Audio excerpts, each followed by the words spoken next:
Boa noite, a paz do Eterno seja convosco.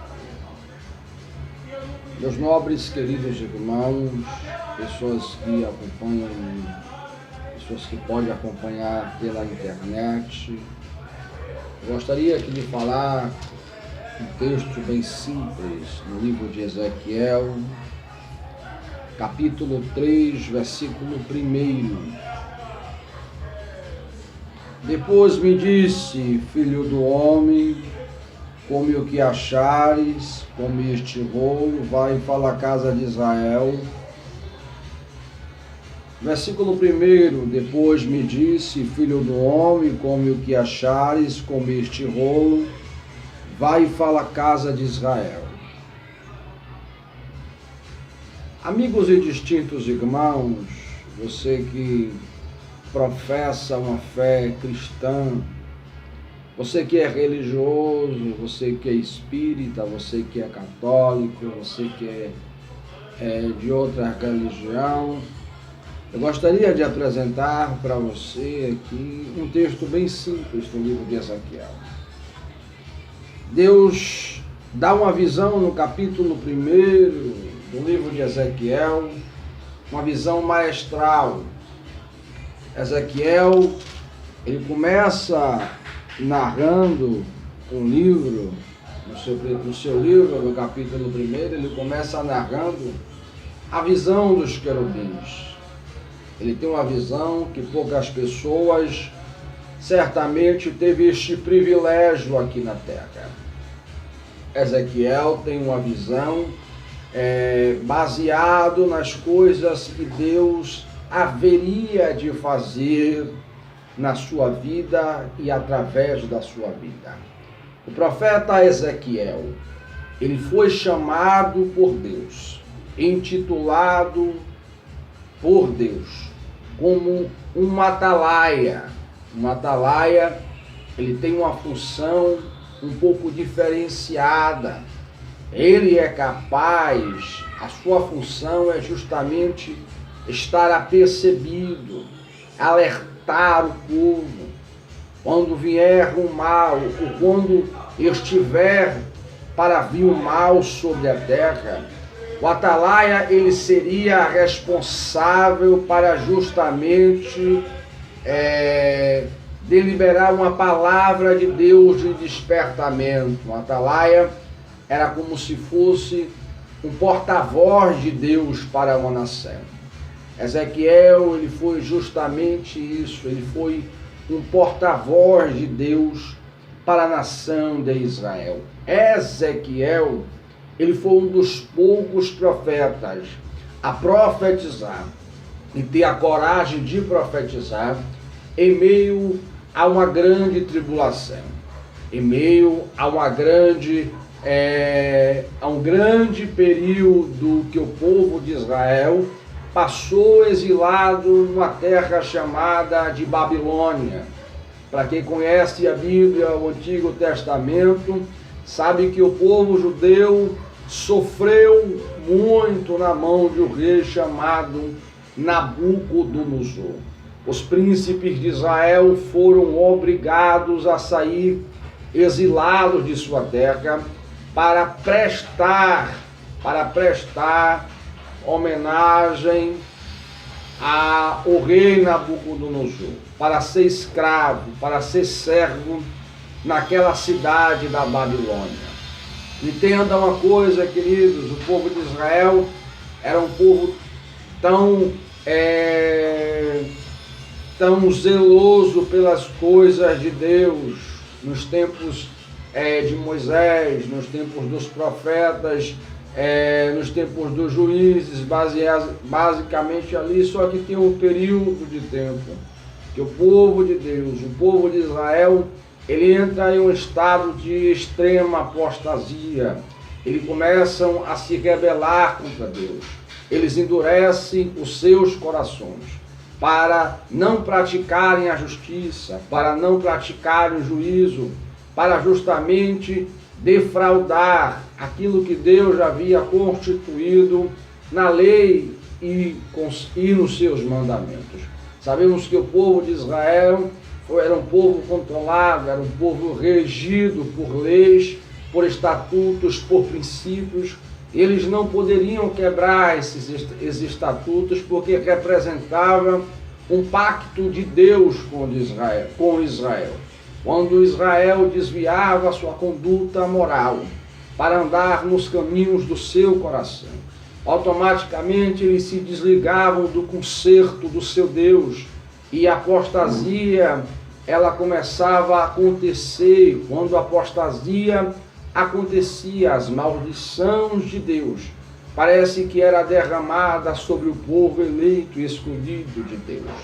Queridos, entenda uma coisa nesta noite: Deus nos chama sempre para ser um diferencial entre as nações, entre as pessoas.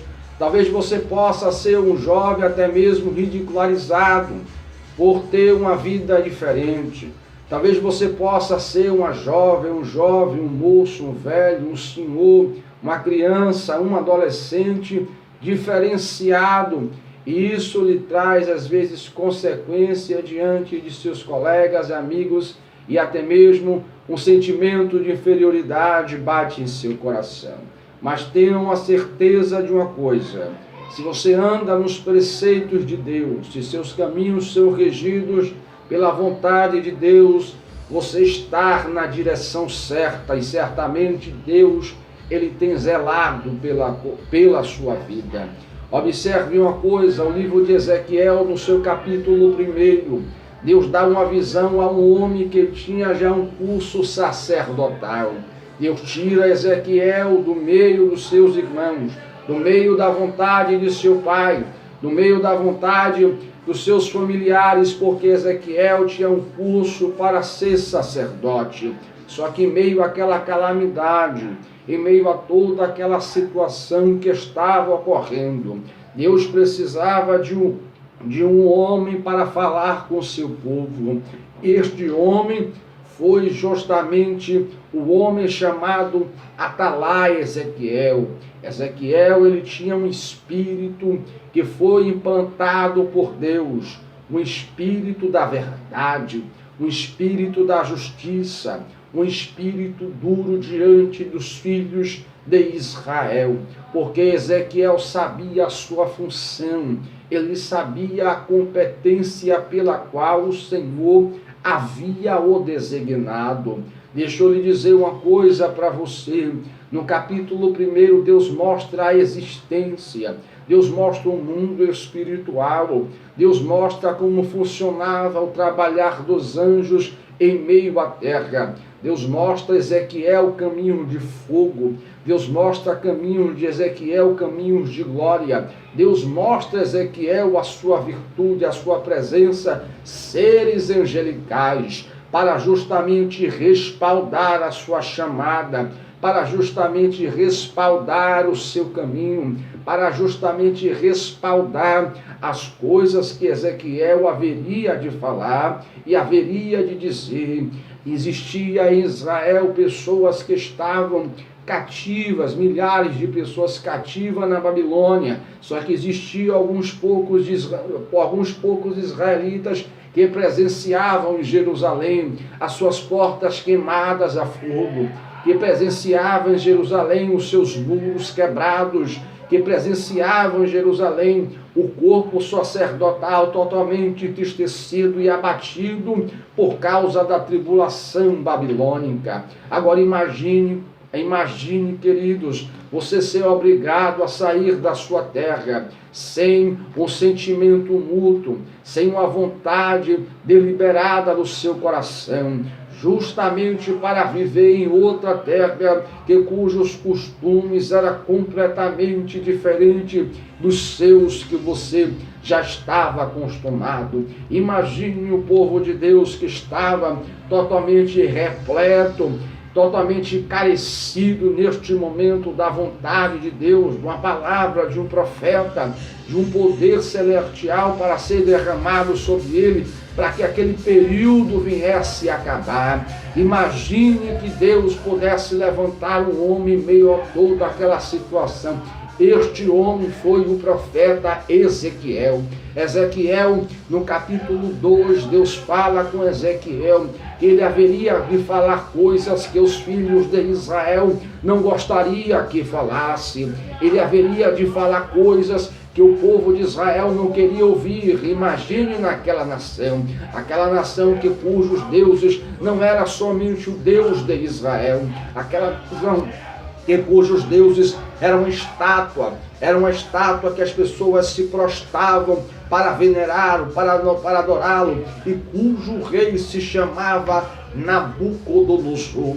Se nós historicamente formos buscarmos sobre a figura de Nabucodonosor, vamos ficar assustados com o histórico da sua reputação. Nabucodonosor era um rei completamente dominante. Nabucodonosor era um rei completamente destemido. Nabucodonosor era um rei completamente inflamado e imperador. Nabucodonosor já havia conquistado vários lugares. Ele era o grande imperador da Babilônia. Este grande imperador foi a ferramenta que Deus usou para tirar o seu povo da sua terra.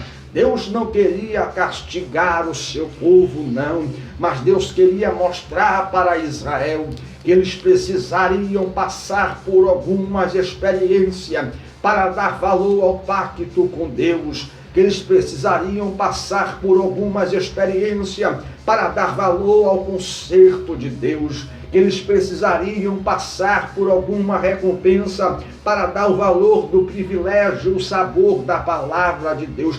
Todos nós sabemos que quando o povo de Israel andava nas verdades de Deus, quando o povo de Israel vivia na justiça, andava nos caminhos e nos preceitos de Deus, não havia nação, não havia povo, não havia reino, não havia ninguém que pudesse parar diante de Israel, porque certamente se parasse e se levantasse contra Israel, certamente cairia. Escute uma coisa que eu tenho para lhe dizer nesta noite: se você se sente inferioridade, se você sente inferioridade por você ser diferente, se você sente-se ridicularizado por você ser uma pessoa diferente, as pessoas te perseguem por causa do evangelho, por causa do seu zelo e por causa dos seus caminhos e os preceitos do Senhor, entenda uma coisa: você não está perdendo, você só está ganhando. Todas as pessoas que se levantarem contra você, infelizmente ou felizmente, só terão trabalho de se levantar, e o outro trabalho será de cair, e se levantar de novo, cairá de novo, porque Deus, Ele zela pelo meio do seu povo. Entenda uma coisa que eu estou tentando passar para vocês: o valor de Deus, os privilégios que Deus requer para o seu povo, é justamente para que o seu povo possa ter um nível de comunhão, um nível de intimidade. Isso lhes dará uma proteção inabalável, isso lhe dará segurança, paz, tranquilidade. E as bênçãos de Deus poderá recair sobre a sua vida. No capítulo 3 do livro de Ezequiel, a Bíblia Sagrada diz que o Senhor dos Senhores, o Rei dos Reis, o Deus Todo-Poderoso, dá uma visão maestral a Ezequiel. Essa visão pode se encarar também como uma visão física. Ezequiel, ele tem uma visão de um rolo, e Deus diz para Ezequiel: Ezequiel, come este rolo que eu estou te dando. E a Bíblia Sagrada diz que Ezequiel não cochia em dois pensamentos. Ele sabia da sua vocação, ele sabia que aquilo ali era um mistério que Deus havia de se revelar para ele e através dele. O profeta Ezequiel, quando ele come este rolo, segundo a Bíblia Sagrada diz, era doce ao seu paladar, mas quando descia no seu ventre, diz a carta magna, querido, que a Bíblia diz que isso se tornou amargo como fel. Olhe bem o que eu estou dizendo, olhe bem o que eu estou dizendo para você. Esses dois, o mel e o fel, representam os dois períodos de Israel.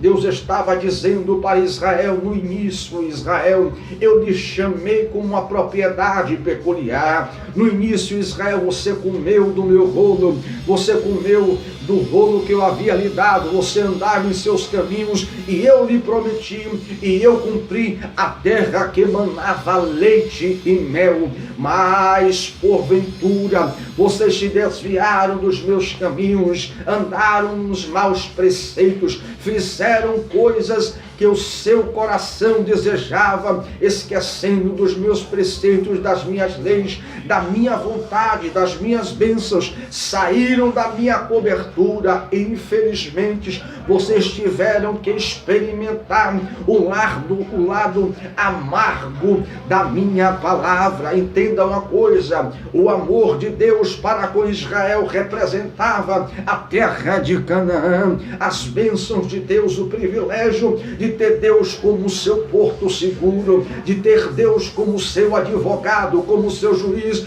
como seu legislador, como seu rei supremo, como seu imperador, de ter Deus levantar homens valentes. Apenas 300 homens foram capazes de derrotar milhares de homens que se opuseram a Israel. Se nós formos folhearmos a Bíblia Sagrada para entender os princípios pelo qual Deus exigia do seu povo, nós viríamos entender que Deus não muda com a sua palavra. O homem pode mudar com o seu discurso, o homem pode mudar com a sua palavra, o homem pode mudar com todo o seu aparato tecnológico, o homem pode mudar a ciência, o homem pode mudar a natureza, mas Deus, ele não muda a sua essência. Deus, ele não muda a sua palavra. Deus não pode se contradizer. Deus prometeu e Deus cumpriu. Só que a parte do fel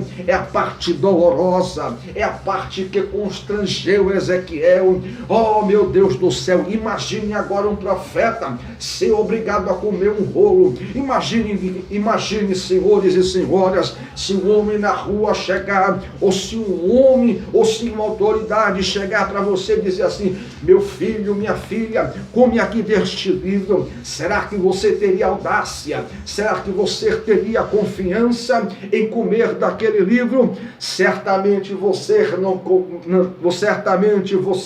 comeria. Mas aquele alimento ali não era alimento físico, não, era um alimento espiritual. Ali representava o amor e a justiça de Deus para com Israel. Deus estava revelando para Israel que o seu amor é grande. As palavras de Deus, que nos tempos antigos, nos tempos do início, eram somente palavras de bênção, de conforto, se Israel vivesse nos caminhos do Senhor. Mas se Israel se desviasse e fosse andar pelos caminhos dos seus próprios corações, certamente a justiça de Deus cairia sobre eles. Olhe para cá, deixa eu lhe dizer uma coisa: Ezequiel recebe essa vocação, ele recebe essa chamada, a chamada de profeta. Não era chamada de qualquer pessoa, é chamada de profeta, era uma chamada específica. Aquela pessoa tinha um atendimento, uma comunhão, uma experiência real com Deus, porque ele tinha que ter a capacidade de discernimento, de saber as palavras de Deus e aquilo que Deus estava falando para o povo. Deixa eu lhe dizer uma verdade para você: nem todas as pessoas tinham coragem para passar por essa experiência e nem esse chamado. Tinha que ser homens duros, às vezes, com as palavras, homens, às vezes, corajosos ao ponto de ter que enfrentar autoridades como juízes, autoridade como guerreiros, autoridade como imperadores, autoridade como reis, autoridade às vezes como um sacerdócio.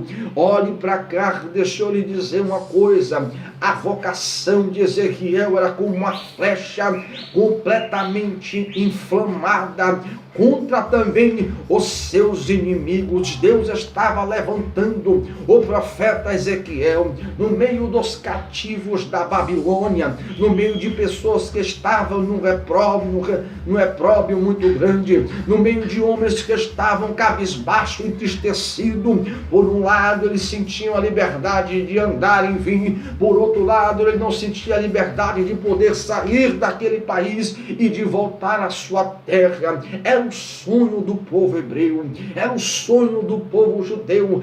Toda vez que Deus entregava os seus inimigos, era o sonho deles que ele viesse poder andar novamente na sua terra prometida. Olhe para cá, imagine como eram os cercos de Israel, como comungava o povo judeu. O povo judeu era uma propriedade tão peculiar de Deus que eles não poderiam andar com qualquer pessoa, eles não comungavam com qualquer pessoa, eles eram a semente que havia sido brotada por Deus aqui nessa terra. Até hoje Israel, ele é o ponto de equilíbrio do mundo. Até hoje Israel, ele é o centro do mundo. Infelizmente, às vezes quando Israel se desviava, Deus mandava juízos para que eles voltassem a fazer coisas segundo a sua vontade.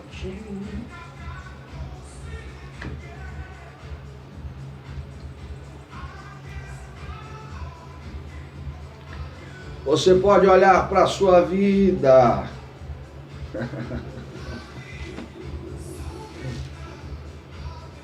Você pode olhar para a sua vida, moço, moça, e achar que você pode caminhar pelo curso que você quer.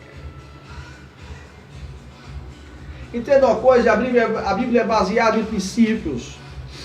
A Bíblia é baseada em preceitos, estatutos. A Bíblia é baseada em coisas que é para o homem fazer para que ele tenha uma vida digna e abençoada aqui na terra. É por isso que nós não podemos descartar o privilégio de ser uma testemunha de Deus aqui no mundo. Você pode sofrer perseguição, você pode sofrer por calúnias, você pode sofrer por difamação, você pode ser taxado como louco por causa da palavra e do evangelho de Deus. Você pode passar por situações, mas Deus sempre vai lhe dar bênçãos através da sua obediência. Imagina agora um povo vivendo sob a ordem de um imperador. Imagina agora um povo vivendo sob a ordem de um homem que estava disposto a manter o povo cativo até quando eles estivessem vivos. Israel teve que se acostumar, ele teve que se adaptar à realidade da Babilônia. Tem um período de tempo, se nós formos buscar historicamente, vamos ver que o povo de Deus era perseguido porque orava, porque buscava, porque era diferente. Vamos ver que o povo de Deus era perseguido porque não queria se prostrar diante de outros deuses. Porque aqui não se está a história de Sadraque, Mesaque e Abednego? Porque não citar aqui a história desses três homens que foram ditos pelo rei: quem não se dobrasse diante da estátua era lançado no lago, na fornalha ardente. Estes homens teve que ser forte para não negar sua confiança no seu Deus. ou mesmo em terra pagã, em terra estranha, ele não ter negado, ele ter resistido a cometer um ato de prostituição diante do seu Deus. Deus deu o livramento e mostrou que ele era o Deus, mesmo na Babilônia, até os confins da terra. Imagine um homem que ele não poderia orar, nem confessar a Deus os seus pecados, nem os pecados do povo, porque se ele fizesse tal coisa, ele seria perseguido diante dos homens daquela época. Este homem se chamava Balsazar, ele se chamava Daniel. Daniel era como se fosse um ministro hoje da República. Daniel, ele era um homem diferente, ele tinha um cargo de alta corte naquela época, e ele era uma figura completamente invejada dentre seus irmãos e dentre as pessoas que estavam ali ao seu redor. Daniel, porque ele professava e todas as vezes ele orava diante de Deus com uma cara de olhando para Jerusalém, representando que ele estava intercedendo por ele e pelo povo, onde estava situada ainda a arca do Senhor. Mas quando os inimigos de Daniel souberam que Daniel professava uma fé no único e Senhor Deus, que eles não oravam para outros deuses, automaticamente foram até o rei dizendo: olha, ó rei, aquele homem que chama-se Daniel, aquele homem diferente, ele não cumpre as leis desta terra, ele não cumpre as leis da Babilônia, ele professa uma fé somente no seu Deus. Automaticamente o rei, que não poderia invalidar com a sua palavra, teve que assinar a sentença contra Daniel.